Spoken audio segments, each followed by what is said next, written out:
Welcome to Photowrk. We've got part 2 of our interview with beauty photographer Joy Wong. In this episode, she shares what it takes to make it as a beauty photographer, as well as viewer questions like, can you do beauty photography with natural light? What is your creative process for a paid shoot? As far as if like a job comes in, it's, you know, you talk to client, what's the concept? What are we looking for? What do you want from me? What is the style gonna be like? Is there like a certain lighting that you're looking for? I mean, usually they already have like a creative brief for you that's pretty detailed, like right when you are awarded the job, or sometimes even before that. And then as far as that, it's just making sure that you're like prepared and doing your own research and thinking like, oh, well, what can I do as far as like creatively that I can bring to the table? And it's like dependent too, because usually like if you're doing a job, a lot of the times, like unless they're really looking towards you to like lead the shoot, they usually just have exactly what they're looking for. And you go in there and execute it, and I put my spin on it. So I feel like everyone has their own style and they're hiring you for that style, and you execute it. Well, it's a complicated question, right? Yeah, I think it is, because it's like, it really depends on the client. And like, I mean, there's times too where like, I'm not like really fully involved in the creative. Right. Yeah. They're like, here's everything. Yeah. Now just go do it. Some of these clients, like, they're answering to like Sephora or something, and Sephora wants something particular to be shot, and you know, they want it like this, and that's what you give to them because they're paying you to do it. But with your style. Exactly. Yeah. With your style. Yeah. What's been your favorite shoot so far? That's a hard one too, because I feel like I shoot so much that it's always kind of like, and images get cycled out so quickly. It's kind of like you shoot and you're excited about it at that moment, and then you push the images out to everyone, and then it kind of is like, well, what's the next one? So for me, it's just like, I don't know, I guess maybe in many ways, like all of them are my favorite shoots. Use those shoots to like inspire the next shoot. And like, oh, well, what could I have worked on in this shoot? And then how do I apply it for the next one? Yeah, so that's like a hard question. I don't know if I can actually fully answer that, because like, yeah, I mean, I'm always shooting and we're always doing different things, and you're kind of just like always like moving on, thinking like, what's the next thing? What's the next shoot? That was genius, by the way. Yep, Because how you said like they're all your favorite shoots because you're so excited about all of them at all the same time, right? Yeah. Yeah, and they inspire each other, correct? Yeah. Yeah. And always looking forward. And then how looking to forward, improve each one, improving. the next one. Yeah. Yeah, it's always like it's always learning. You kind of like, you wrap up the shoot, whether it's like a test or a job, and then you kind of like reflect on, okay, so how did the shoot go? I feel good about it. You usually have like a general feeling of like, did the shoot go well? How do you feel? You know, like, and you feel like really satisfied, or you could have been like, you know, that shoot went well, but I feel like next time I could have done this better, or I should have said, you know, asked them to do this, or like the lipstick was just, it just like wasn't really matching, or, you know, so. Is there a difference in between retouching beauty versus other commercial work? Yeah, I think so. And I think retouching is like a whole art in another form, you know, of like, we're kind of entering in the age of like natural, which is amazing. I'm like so into this whole like more natural, you know, and even if you are retouching like the skin, it's still like another art form of like making sure that like the details are still in there. And like I had mentioned before, like I don't do my own retouching anymore. Have like basically an exclusive like relationship with this retoucher that I think we've been working together for over a year, and and I've worked with other retouchers. Like if she's like overwhelmed, I'll hire like another retoucher, and it's really completely different because like we've gotten to know each other. You know, she knows like what I like, and I'm like particular about what I like, and like I expect things to be in a certain way, and it's just like she knows that. Yeah, so I think too within beauty retouching is particular to like who's shooting it and what their taste is. What are your pet peeves for retouching, things that you don't want to see? I don't like over retouched skin. I don't like nose hair. Mm-hmm. It really depends. Like, it really depends on what the whole feeling of the shoot is. Is it messy? Mm-hmm. Is the hair like all over the place? In that case, it's like, you know, it's a little bit more flexible as far as like, if the hair is in the face, the hair is in the face. Like, I'm not gonna have you like retouch that out. What's like the purpose? Mm-hmm. You know? So it just like really depends on the mood of, and then it's also dependent too on how the skill set of like the makeup and hair. And like, if I'm having my retoucher like fill in the lip, like you didn't do like a good job then, or like, you know, the smudge, or like this doesn't make sense, or like, you know, it's blotchy, there's too much powder on the skin isn't coming through, it's like too much makeup. Mm-hmm. But I think beauty too is like more detail oriented, and like you know, fashion can be pulled in, but it can also be like, it's like a lot of full body too. So like, I think retouching between like say beauty and fashion is going to be like pretty different, where I feel like beauty retouching is like very detail oriented. We're talking like in there, like zoomed up to the max, like pores, like what are these pores looking like, you know? Yeah. What's like the texture of the skin? Well, and like with fashion, like at least lately, there's been a big pullback on retouching with certain brands. I've noticed like they're leaving in more imperfections, and it's kind of nice that the natural's coming more forward. Yeah, there's kind of like a whole no retouching thing, you know, like CVS Beauty has done the same thing. Aerie has done no retouching. I think Venus too for Gillette, and it's really cool. I mean, it's not, you know, I think it's important to show that like we're not all perfect, and you know that's okay. Yeah, that's cool. It's refreshing. Yeah, it is refreshing. Less is more. Mm-hmm. Yeah, and we are like retouching, but like, you know, we are not over retouching. We're just getting rid of some of the hair on the lips and stuff like that. Yeah. Nose hair. Some nose hair. I don't like nose hair. That was like the number one thing. I was like, I don't like this. That would be strange in a beauty shot. Yeah. It would be. I would be right there. You're like, oh. Because you look up. Yeah. So everyone has it. We do. You don't have to be ashamed of it. Some people have more of it than others. Not me. No.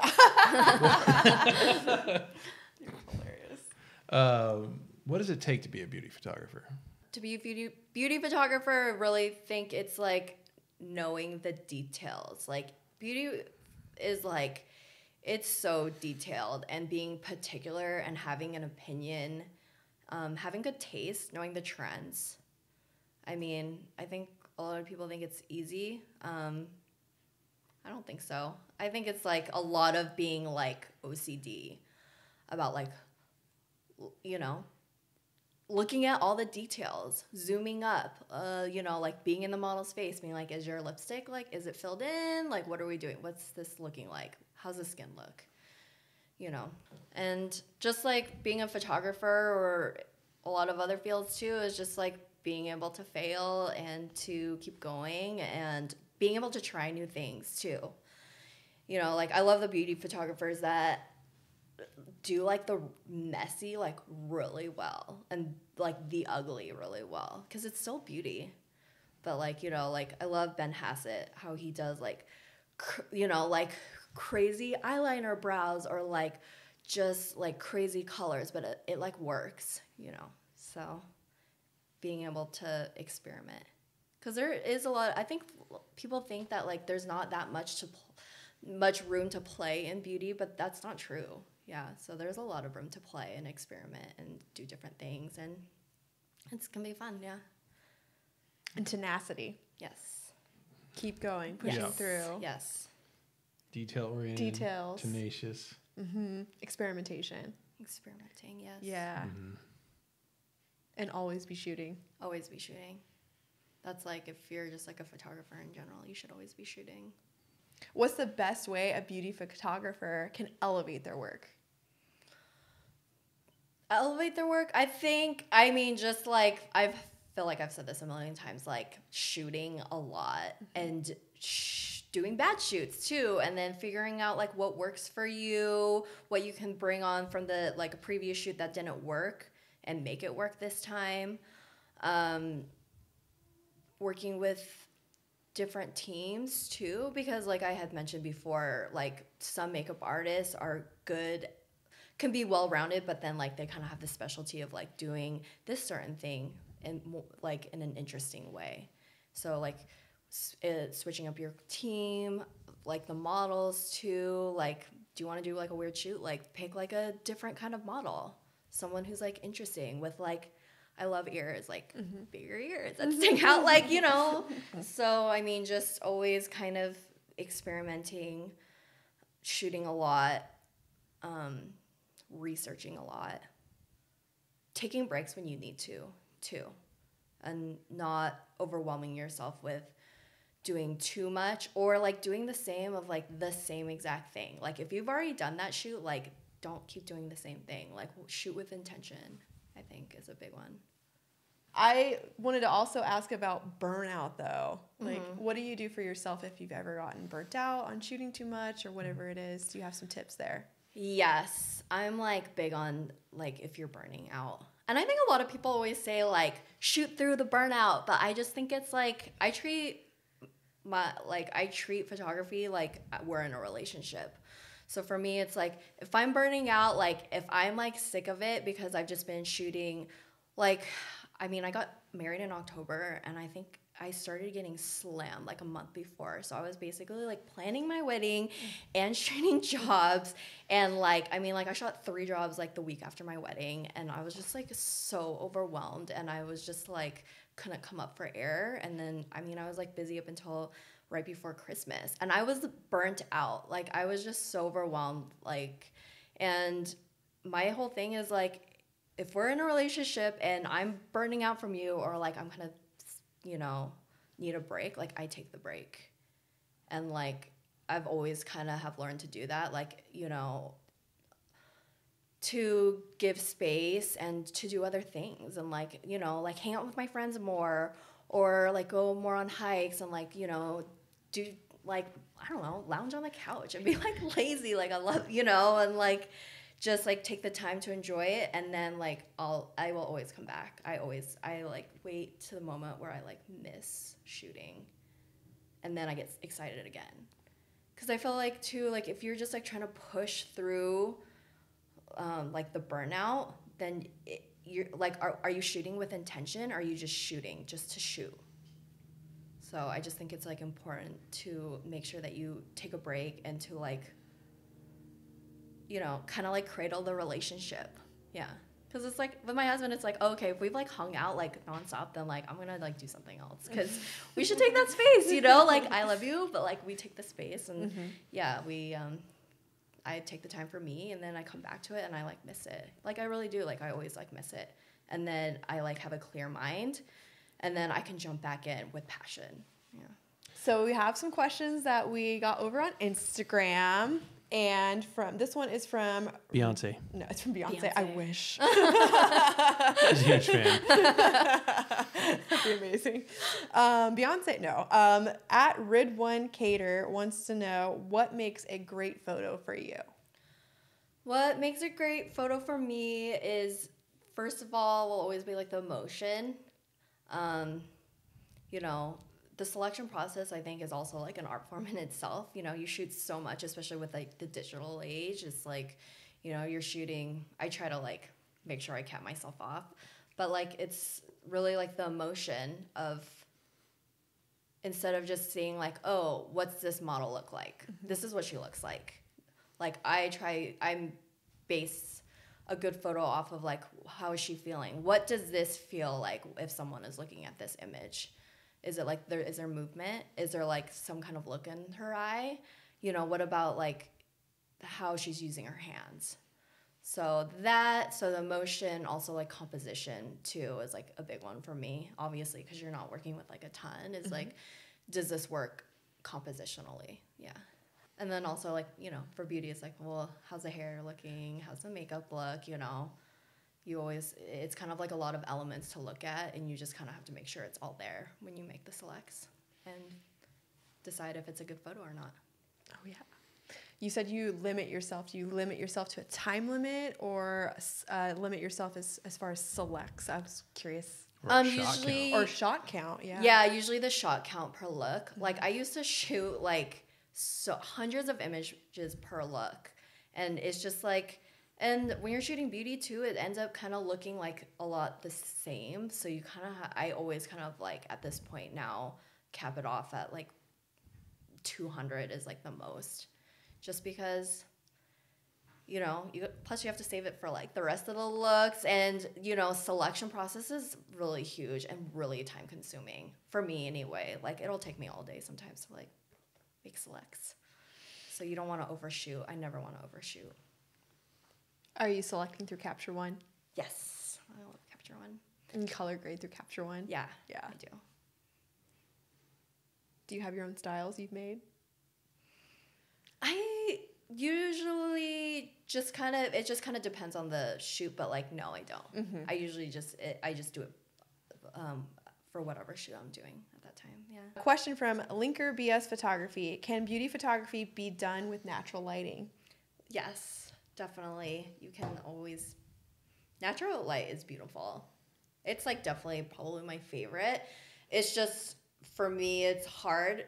Like my shoots last all day, and like when you're talking about natural light, like the light changes throughout the day, and like for me consistency is like a big one. Mm-hmm. So if the lighting's inconsistent, and then it ends up being difficult to like mimic like how this light that you started with, like to mimic that for like the last shot where like the sun was setting. So, but like definitely, like I love natural light. It's so beautiful. Yeah. Do you have like go-to setups for your beauty shoots? As far as like strobes and stuff like Yeah. that? Yeah. I mean, I'm like, my lighting is pretty simple. Mm-hmm. Like I usually just do like one, maybe two lights. I do natural light too. Mm-hmm. Not as much just because of what I was saying. It's like hard to keep the consistency. It's like you almost have to like really divide the time. Like if you usually do like a 6-hour shoot, like you should be doing, like I would need to do like a 2-hour shoot, and it needs to be like really quick changes so that you can like kind of catch the light. And it really depends too on like your environment. If you're shooting in a natural light studio, I do like all my test shoots at my house, and I have like basically my own studio in the backyard that is like attached to the garage, and then I kind of like use my backyard if I do want to do like a natural light. But like I have it's just like a lot of different elements to try to control, so you really have to like get the right studio for that. Yeah. I had a question too. Do you ever shoot men for beauty? I have shot men before, and I want to explore shooting men for beauty. It's like a big trend right now, like Korean beauty. Like men are wearing makeup. Like you do you. Like cool. Yeah, but I do want to. Men, they just don't inspire me like women do. So for me, like I think that's like another thing that I'd really have to like keep shooting, and then just maybe like fall in love with that.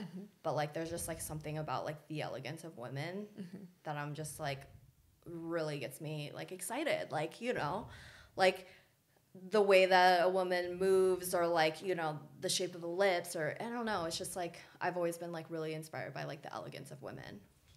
But men are cool too.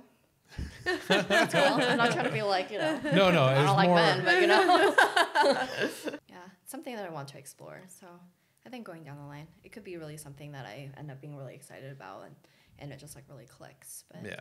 What inspires you? What inspires me?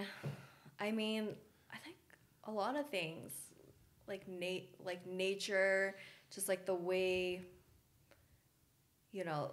the light, light and how it hits like the mountains, or like how light. I don't know. I've tried to find inspiration in a lot of different things. Like, we've had rain, like pretty heavy rain for the last, I think 2 weeks or something like that. And like, just like driving here and like driving down like through the mountains, of like seeing how like the light is and how the clouds look, and like all the butterflies that are migrating, and how lush things are, nature, like hikes.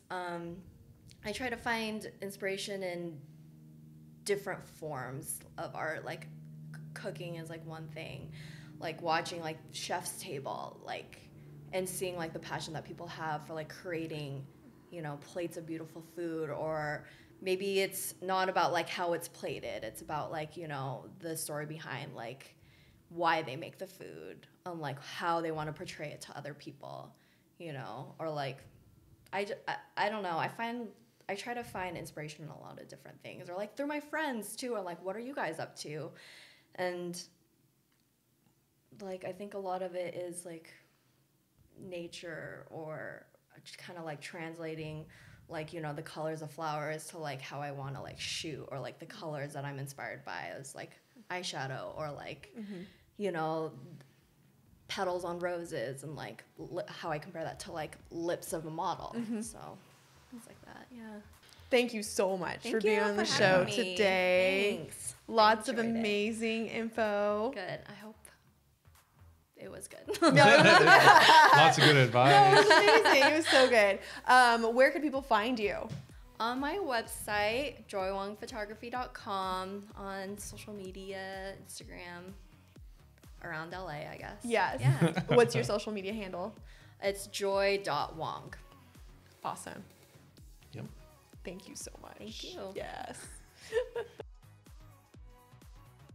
Thank you so much for watching Photowrk. Please do us a favor and hit like and subscribe. Yeah, and don't forget to comment and tell us some people that you want us to interview. Also, don't forget to check out our suggested videos Over here or over here, but somewhere in there. somewhere in there.